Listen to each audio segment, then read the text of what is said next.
Hello all, I'm Suyash, an educator on Unacademy. You can follow me on Unacademy Learning app where you can find my other courses as well. This lesson will take you through some very interesting idioms and phrases which you can actually use in your daily life to make your conversations more and more interesting and happening. And also, you can find these idioms and phrases in many competitive exams. Okay, so please do not forget to rate, review and share this lesson as much as you can. And also, please do not forget to subscribe to Unacademy YouTube channel.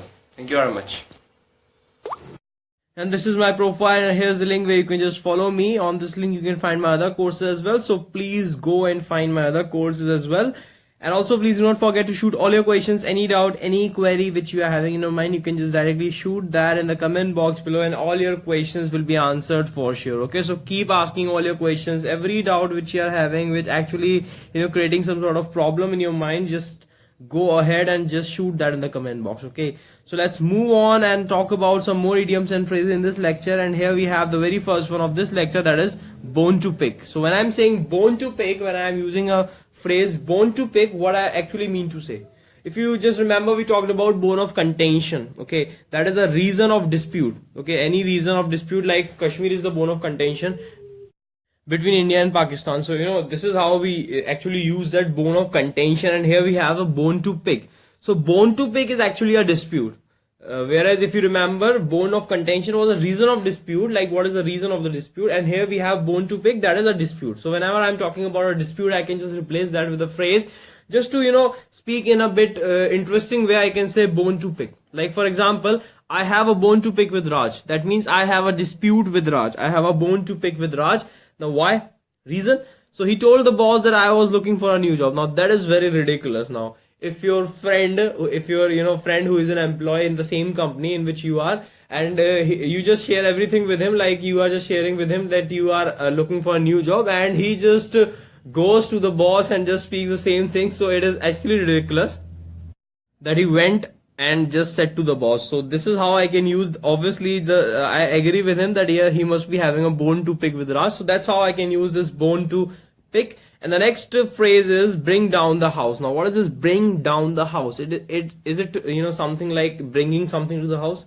Actually not. It means to be a great success. Now whenever something is being a great success, whenever you are thinking of something to be a great success, the phrase which you can use is bring down the house. Now how we can use that, like for example, it's a treat to watch his shows. Now he is someone who actually has a lot of shows, and it's a treat to actually watch his shows.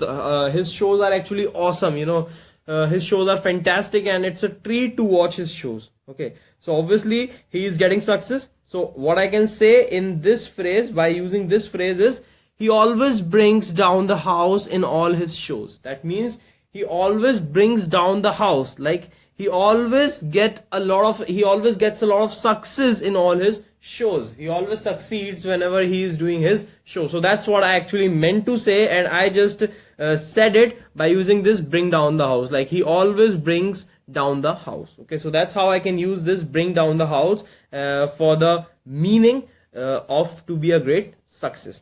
Now the next phrase is bring home the bacon. Now what is this bring home the bacon? It means to bring money into the household to support a family.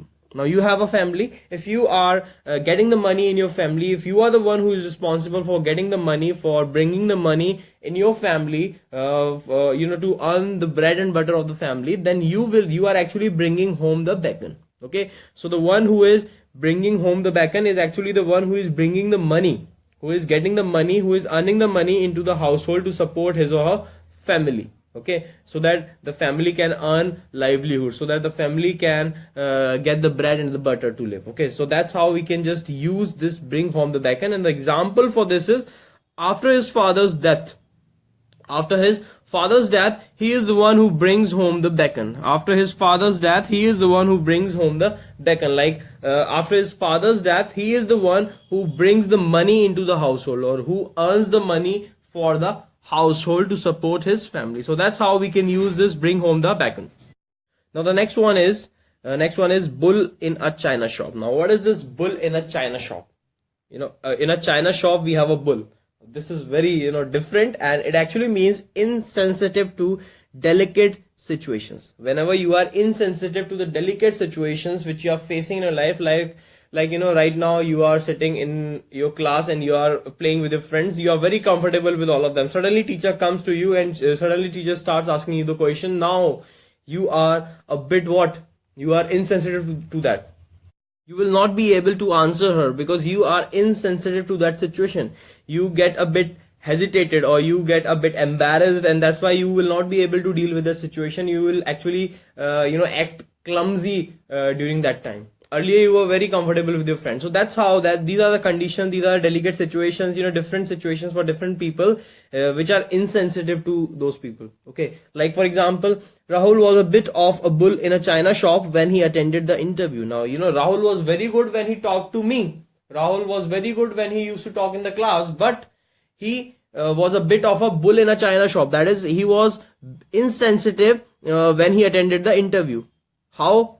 Because he gave all the wrong answers to the interviewer. Interviewer was asking questions and he actually knew those answers, but he answered all of those questions in a wrong way. Why? Because he was embarrassed, he was hesitated, he was underconfident, he was insensitive to that situation. So that's why he just did that blunder. So that's how I can use this bull in a china shop. Now the next one is burn one's bridges. Now what is this burn one's bridges? It means to take a course of action that makes it impossible to go back. Now whenever you are taking a course of action that makes it impossible for you to come back, okay, at some point of time you are doing something and now you are taking a course of action which will make it impossible to come back to this situation, then you are actually burning your bridge.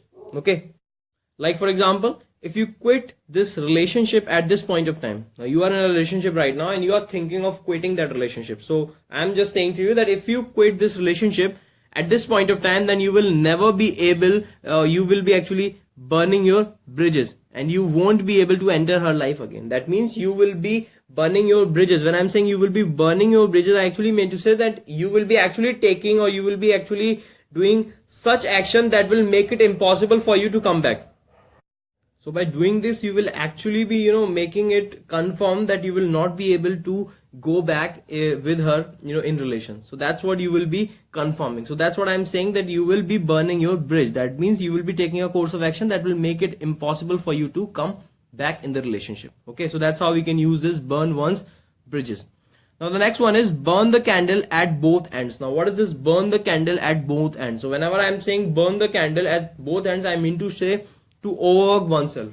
When one is doing so much work that he or she is overworking, okay, he or she is doing so much work which is beyond her or beyond his capacities or capabilities. So at that time I use this burn the candle at both ends. Like for example, she is doing 2 part-time jobs and also preparing for exams. Now she is doing 2 part-time jobs and at the same time she is preparing for exams. So she is doing what? She is actually overworking herself. So I can say that she is actually burning the candle at both ends. Okay, so that's how I can use this burn the candle at both ends. And this is all for this lecture. We'll be talking about more idioms and phrases in the next lecture. Thank you very much. This is Suyash signing off.